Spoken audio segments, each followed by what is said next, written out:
how do different clouds affect the way you fly? Well, it's absolutely unbelievable how much effect they can have, particularly thunderstorms and what are known as thermal updrafts.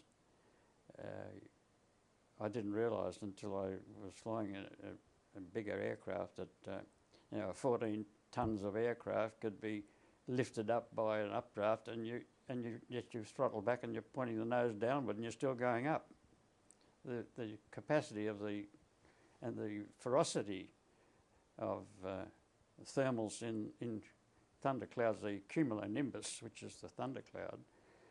And if you ever want to identify a thundercloud, you can in the daylight because the top of it is shaped like an anvil. If you know what an anvil looks like, and you see it in the cloud, that's a cumulonimbus. The top sort of stretches out and it's shaped flat on the top and it slopes back like that, just like an anvil. They are the pilot's big warning sign, keep clear of this, don't come too near. Well, in daytime that's okay, but at night time you don't see the anvils, you just fly into them, and then you find out what's going on.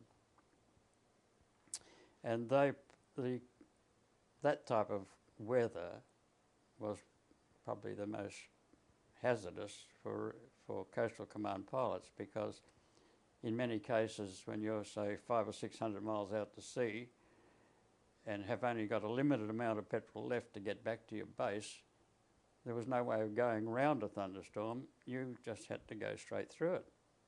So you had to be able to fight these thermals as best you could, and it could be very difficult, very difficult.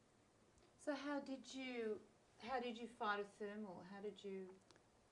Well, if you flew into one at night time, you were flying into a thunderstorm because you'd see lightning and so forth. That was your first warning that you had that you were going to have to fly through a thunderstorm. And